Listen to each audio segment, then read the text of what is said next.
Alright everyone, welcome to Deep Dives with Dogs.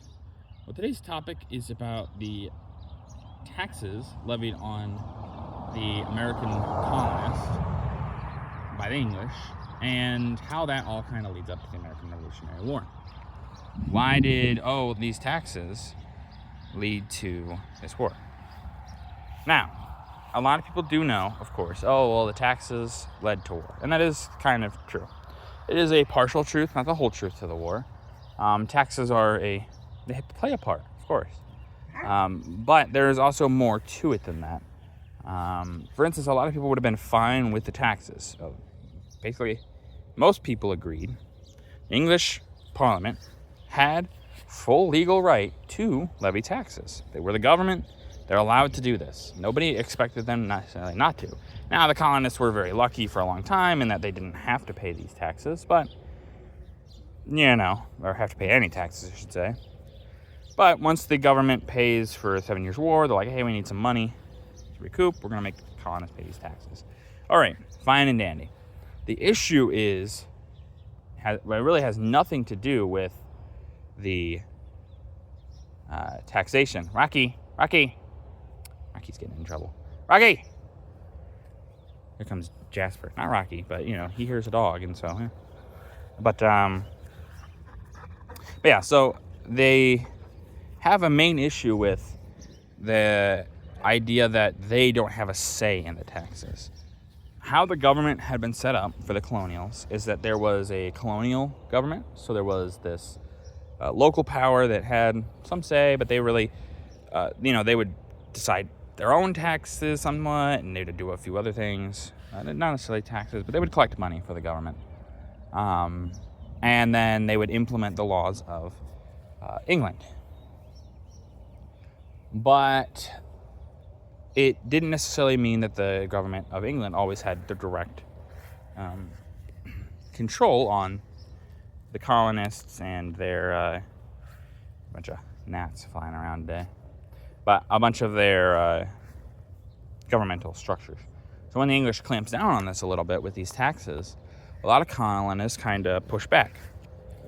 The reason being is there's no representation in the English Parliament. The colonists have no say. Because of how the system was, they basically have their local governor speak to Parliament. Now, if they don't have to listen to him, though. It's not a seat on Parliament. They don't have to talk to that guy. They could just still do it anyway. And so a lot of the colonists get very upset because a lot of them think of themselves as English. Even as the war starts, they did not think of themselves as a new nation yet. It's not quite yet. It takes a little bit. They think of themselves as Englishmen. Englishmen that are loyal to the crown. They want to be with the crown, but they just want their voices to be heard. They want them to be understood. They don't want to just be ignored. And it's the English Parliament that really does this in. This whole structure would have worked just fine. The colonists were okay with paying taxes. A lot of them were. It's just that the colonists wanted a say in those taxes. It's not necessarily the tax itself that is the problem. It's how it happens. Because the colonists can't say anything. They don't have a say in Parliament, so they're not able to add to something. So, for instance, the Townshend Act, or Townshend, I guess, Townsend, whichever, however you want to pronounce it.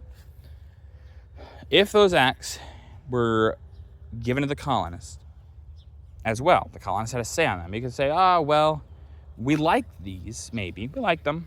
But let's change this, maybe. Or could we take this out because it would very negatively affect the colonies in a way that would be a little too much rabble-rousing, And they had a point. Why couldn't they say, hey, we want to have a say in our own taxes as well? It's not that crazy, and it really is not unreasonable, but it, in turn, is seen as unreasonable by the crown. The crown says, oh, no, I can levy taxes. And they can, of course. That's not what the colonists are arguing. They're just arguing, why can't we have a say? Why does my voice as an Englishman matter less than an Englishman living in England? That's really what they cared about. They're all English. They all believe themselves to be English. Why does their English voice matter less than someone that was just born in England? That's what they care about. And really, a lot of colonial powers, not just English, will suffer with this because they do kind of deal with this. The colonies never have a say in the government. The governments, they work fine for the people that have a say. But when people don't have a say, it very much hurts their structures. A lot of colonial powers probably could have survived if they had just treated the people like they treat their own citizens. Not necessarily as equals. And you know what? People are going to be prejudiced. It happens. It's not necessarily something new, but giving them legal equality a lot of times really solves most of the issues. Most people just want to be legally equal. But that doesn't happen. And the American Revolution is a good example of what happens when that doesn't happen. These people, they were English. They brought, it's actually even almost more egregious in many ways to these people because, you know, their ancestors, they came from England. They are English. But because they live in the colonies, they don't get those rights. You can kind of see why they get a little upset. But that's going to do it for this video.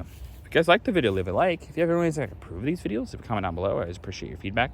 And as always, subscribe. It really does help out the channel. Thank you.